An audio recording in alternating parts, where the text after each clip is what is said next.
départ de ce héros, ce valeureux membre de la mission évangélique indigène du Valais,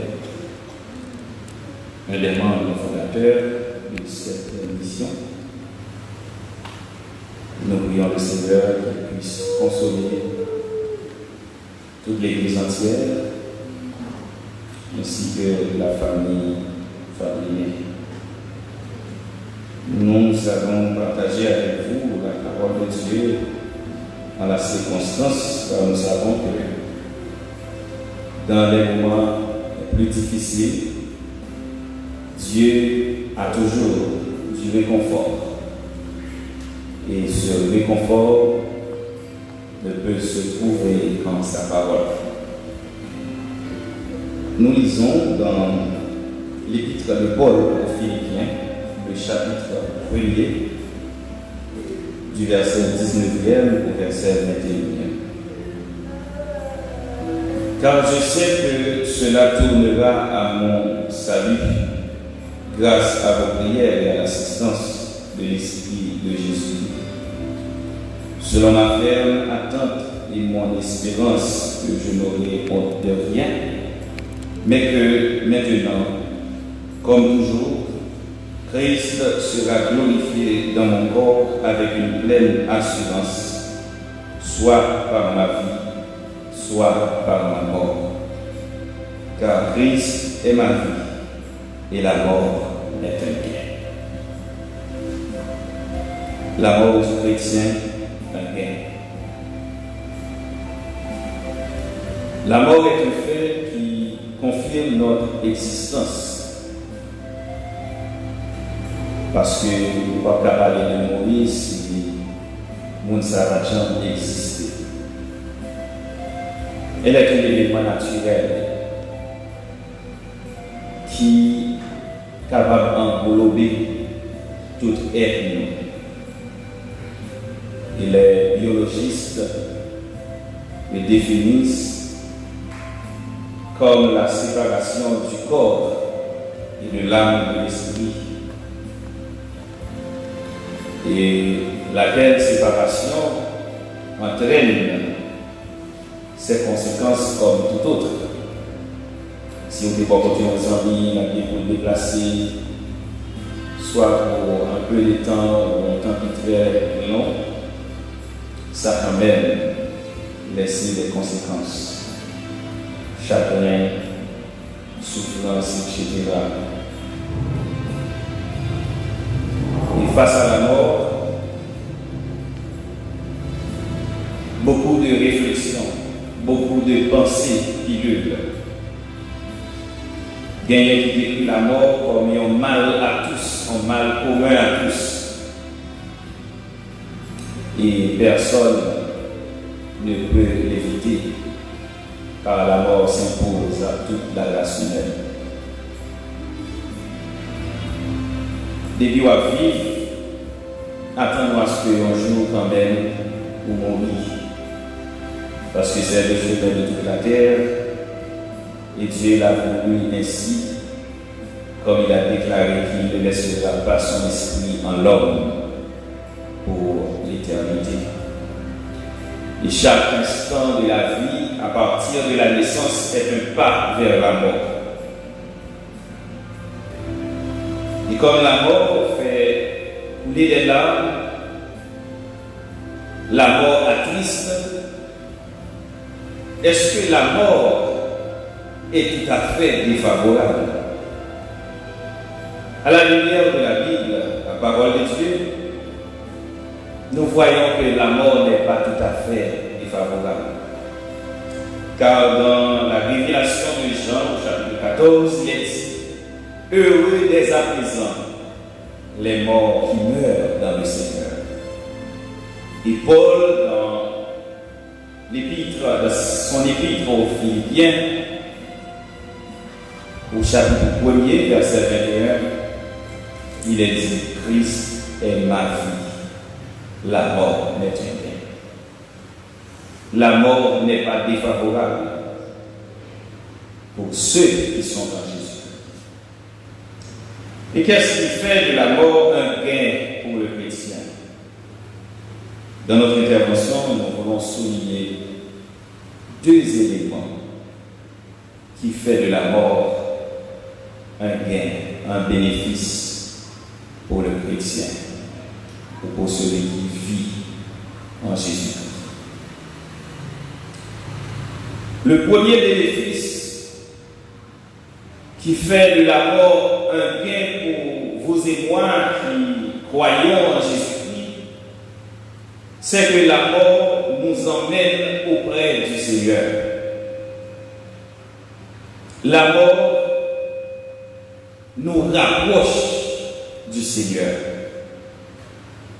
Dans sa deuxième lettre aux Corinthiens, au chapitre 5, verset 6e, Paul déclare, en demeurant dans ce corps, nous vivons loin du Seigneur. Car nous ne voyons pas Dieu ou Christ de nos yeux physiques. Mais nous pouvons déclarer que nous sentons sa présence. Nous croyons qu'il est là comme il nous a fait la promesse d'être toujours avec nous. Nous croyons qu'il est là. Mais physiquement, nous sommes loin du Seigneur. Et nous savons quel mal cela peut causer à l'homme en vivant loin du Seigneur.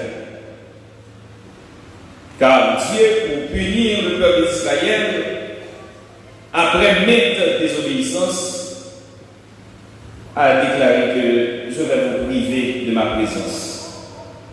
Et lorsque je vous priverai de ma présence, vous saurez ce que cela veut dire vivre sans Dieu. Le monde va aussi mal. C'est parce que le monde s'éloigne du Seigneur, du Créateur. Lorsque nous vivons loin du Seigneur, nous sommes assujettis à toute forme de souffrance, de déception. Peut-être les gens qui, pour que j'aime goûter bon Dieu, ils ne doivent pas comme ça veut dire, leur perdu présence de mon Dieu. Mais pour cela, ils ont beaucoup présence de mon Dieu, ils réalisent les gens avec salissement. Plutôt me passer en seconde dans la présence que me passer 1000 ailleurs.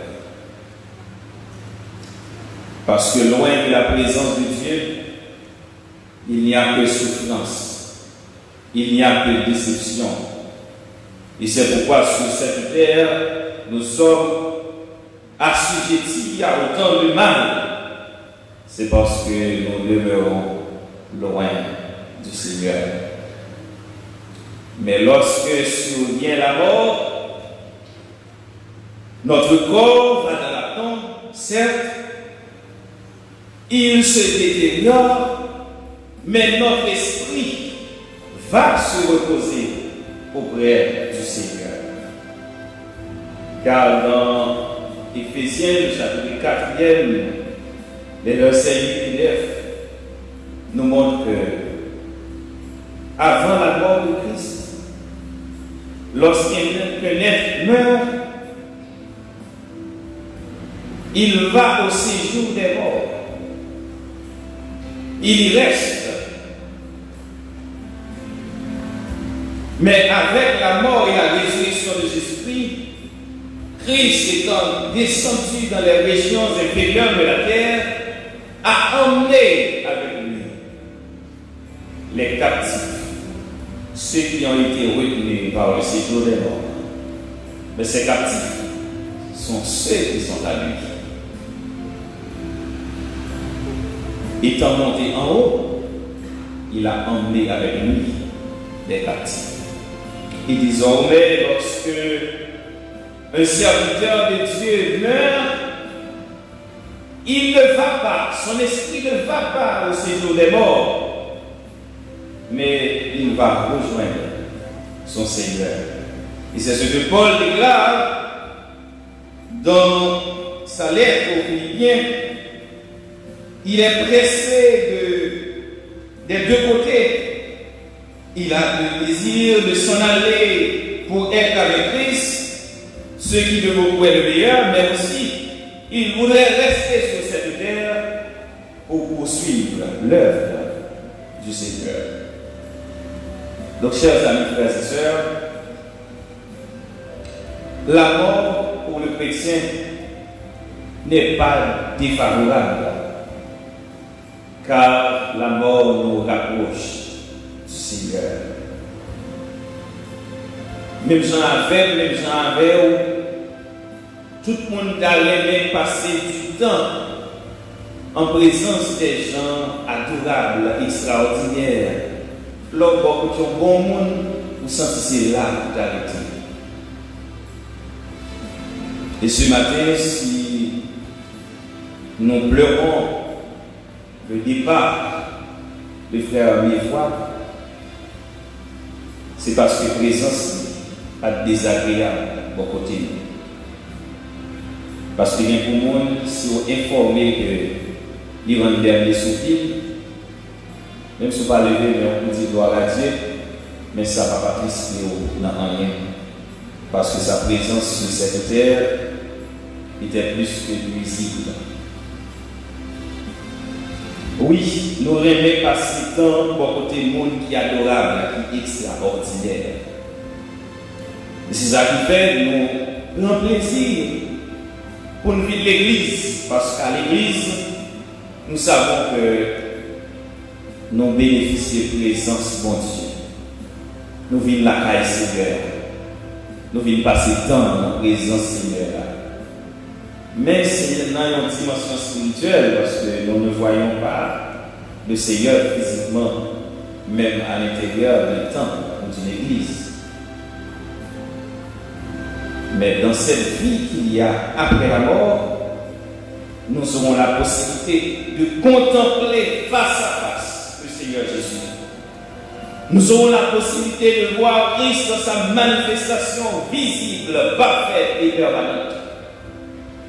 Jean-Auteur a chanté là, ma vaouélie et me chantier, Jésus rédempteur, Fils mon Dieu. Et me apprécier quand c'est ça qui dit, qui grand jour je s'attaille. Ma va agenouiller dans le pied, pour me battre tout honneur vérité. Laissera qu'elle m'a rempli avec joie parce que ma poème n'en bras Jésus physiquement. S'il y a des présences qui déçoivent sur cette terre, mais celles de Dieu ne déçoivent jamais. S'il y a des présences qui dérangent le cœur, qui troublent la paix, présence de Dieu, c'est seule présence qui ne peut pas troubler. Et c'est pour ça qu'il y a des bagailles pour un monde joindre dans l'éternité que partager la présence du Seigneur. Lorsque nous mourons, nous participons ou nous entrons déjà dans cette présence. C'est pourquoi la mort est un gain pour le chrétien, parce que la mort mène nous tout droit, bon côté mon Dieu. La mort pour le chrétien est un gain, non seulement parce que la mort nous emmène auprès du Seigneur, mais aussi parce que la mort nous précipite dans un repos et dans une félicité éternelle. 2 Corinthiens, le chapitre 5, verset 4. L'apôtre Paul déclare, tandis que nous demeurons dans cette tente, nous gémissons accablés. Tandis que nous vivons sur cette terre, nous habitons une tente. Habiter une tente, c'est une expression pour parler ou définir la vie d'ici-bas. Il y a tellement de déboires, d'insatisfaction, de souffrance dans cette vie. L'apôtre Paul compare cette vie à une tente. Et nous, dans quelques années passées, mieux comprendre qui ça veut dire en tente. Après 12 janvier 2010, le monde a eu une phobie pour le rentrer en Dakar, pour dormir en Dakar. Et bien d'autres, qui étaient privés de maison parce que le caille était glacé. Ils étaient obligés de rester en battant pour un certain temps. Et là, il a constaté la quantité de péripéties qui gagnent dans la vie en battante. Il y a des gens qui étaient obligés de résilier, il y a dormi la caille quand même les ouvert. Parce que tant que il n'y a pas un abri solide, il symbolise fragilité. Il symbolise ça qui est inépuisable. Il symbolise ça qui est provisoire. Lorsque nous vivons dans ce corps, dans cette tente, moi en nous ne pouvons pas gagner aucune garantie, les frères et sœurs, parce que cette tente que nous habitons est trop fragile. Nous ne pouvons pas gagner garantie, peu importe, ça on va apprécier dans la vie, ou pas assurer au devant. Étant dans ce corps, on ne peut pas assurer au de beauté. Parce que il y a un saint accident. Même si on va déplacer, ou est la caille, ou coucher sous cabane, et puis ils ont investi par l'explosion. Et puis ils ont des bel visage, vous gagné, belle morphologie pour te gagner, qui faut échelle dans la rue, à tout le monde a admiré là, ou bien quand on va camper droite. Si on arrive à camper, marcher ou à virer des têtes. Donc dans cette vie si fragile, nous ne pouvons pas assurer de rien. Nous ne pouvons pas assurer de richesse que nous possédons dans la vie. Parce que la situation actuelle dans le pays fait comprendre que, mon cher, si nous voulons compter sur le bien matériel, en un instant, il y a un monde qui ont amené à dépouiller de tout ça, de faire 30, 40 ans à travailler pour nous construire. Nous ne pouvons pas assurer nous de rien.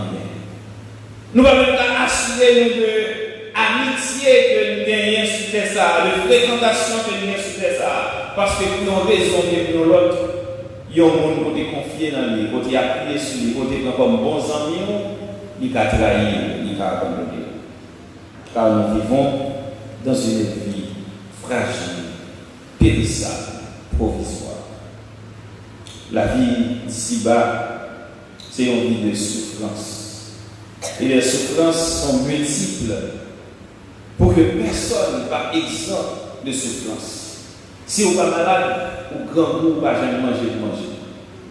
Si ce n'est pas problème de grand goût, ou un problème de persécution, mauvais esprit par le vivant en paix.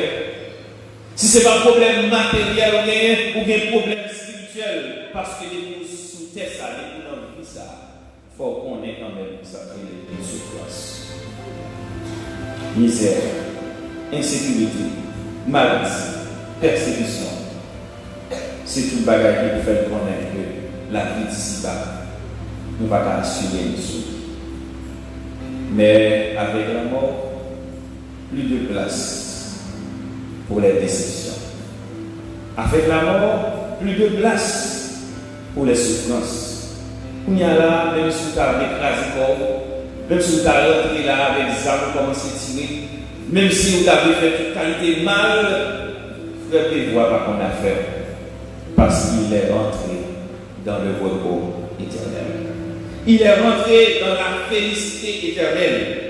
Mes frères et sœurs, moi envers c'est après un bonheur pareil que nous devons souffrir. Parce que même si nous avons gourmé pour nous vivre sous terre, pour nous manger, mais pas oublier, pas rien qui est capable d'égaler au repos éternel. Tandis que si nous ne mourons pas en Christ, nous avons évité le repos éternel pour nous rentrer dans le tourment éternel. Mes frères et sœurs, ou même qui déjà connaissent Christ, qui déjà accepté Christ, même si séparation avec le pécheur, il est capable de porter chagrin. Parce que nous ne savons pas combien de temps encore ça prend pour nous faire les foi. Mais la parole de Dieu nous donne la garantie dans le royaume éternel. L'ordre du retour de Jésus-Christ. Toutes ces qui étaient dévancés nous, si nous encore étions vivants, nous avons bien pour nous voir. Et nous avons contemplé dans un corps qui glorieux, dans un corps qui ne peut pas souffrir encore, même jamais avec nous posséder un corps qui ne peut pas souffrir encore. Et enfin, nous avons laissé cette tente, ce corps fragile, ce corps méprisable, pour nous rentrer dans un corps glorieux. Côté, c'est votre joie, c'est votre paix, c'est votre bonheur que nous allons joindre enfin. Oui, la mort est un bien, mais un gain pour les sauvés. Un gain pour ceux qui sont dans Jésus-Christ. Et à vous qui écoutez ce matin, quand sera-t-il lorsque la mort frappera à votre porte? Est-ce que la mort a joué une position côté fier pour aller, même si l'apôtre Paul l'a expliqué dans sa lettre aux Philippiens? Moi, plus j'ai désir pour quitter ça parce que moi, je connais qui bonheur qu'attend moi, bonne parole. Je dis aussi, pour gagner assurance ça, vous n'avez pas besoin d'aller trop loin. Vous n'avez pas besoin de battre tête pour jouer une réponse. Il y a un grain de bagaille qu'on a besoin de faire. C'est accepter Christ afin que votre nom puisse être inscrit dans la liste des sauvés. Et ainsi, la mort ne vous fera plus peur. La mort va faire trembler, mais au contraire, vous serez enchantés lorsque ce jour arrivera, parce que vous direz comme Paul, Christ est ma vie et la mort n'est qu'un bien. Que le Seigneur vous aide.